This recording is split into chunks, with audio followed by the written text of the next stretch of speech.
You know, I think there's something missing in movies and games nowadays. Okay, maybe not missing. I guess it's actually the opposite when you think about it. I guess there's too much. At our fingertips, we have access to more information than has ever been available in all of history combined. And yet, everyone seems to want to think as little as possible. Everyone just wants to be told what to think and then just go about their day, especially in entertainment. At their core, movies and games are a visual medium. You watch movies, and for the most part, you look at something on a screen when you're playing a game. But yet, so many games and movies stick to this very lazy style of having two characters stand close together, telling each other, and you the audience by association, everything that's going on. Every plot point, every story beat, every bit of backdrop is explained and repeated over and over, as if the entire audience is nothing but a bunch of 5-year-olds with ADHD. I think that's what's missing. I think what's missing is the art of storytelling through minimalism. I got the idea for this video when I was watching the movie Alien for the first time recently. I realized that I'd never actually seen it before in its entirety, so I sat down and watched it, and of course it was a great movie, even by today's standards. But one thing that really struck me about Alien was just how minimal everything was. I mean, of course the sets and everything were masterfully made, but in the movie they never tell you anything about the ship they're on, the computer they call Mother, the company, what Earth is currently like, any of the characters' backstories, nothing. Nothing is explained, at least not with words. And that's the beauty of minimalism. Minimalism is telling without saying. Just by looking at the ship, the planet they go to and all that, you can figure out a lot just by looking and thinking for a minute. Right after watching Alien, I played the game Inside, which is a masterclass on how to tell a story of an entire world without using a single word.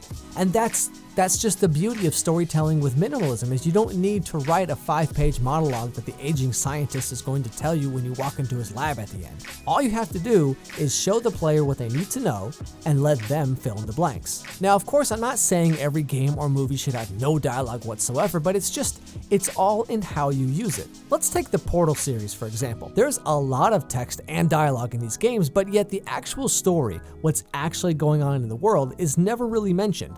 By looking around the test chambers, looking at drawings and scribbles on the walls, where things are placed in the world, you begin to piece together the story even if you don't realize you're doing it. And that's why minimalistic environmental storytelling is so great.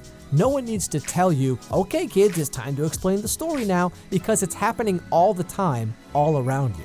It used to be that this kind of storytelling was all there was. You had people like Buster Keaton and Charlie Chaplin who actually had a competition going on to see who could use the fewest words to tell the most story. All they had were environment, facial expression, body language, and that's about it. And combined, they told hundreds of stories. A game that was hailed by many to be one of the best games of all time, Journey, had you traverse an entire world and communicate with an unknown anonymous friend using no words or dialogue whatsoever.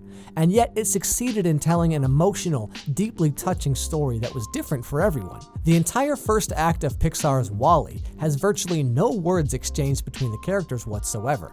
Everything is told through the environment and how the main character Wall-E interacts with it. And yet we all fell completely in love with this little robot, and that emotion carried all the way through the end of the film.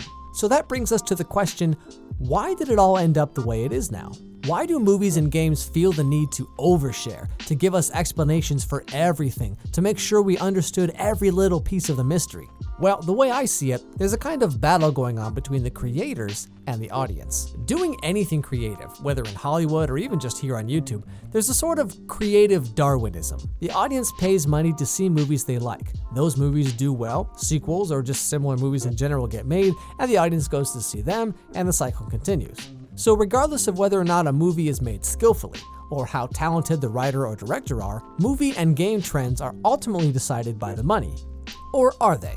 I mean, take a look at movies like Alien or Mad Max or games like Inside or Journey. They all got made and went on to sell well and be critically acclaimed. So what exactly is the issue? I think the creators, the game developers or the movie studios, also have an equal share of responsibility.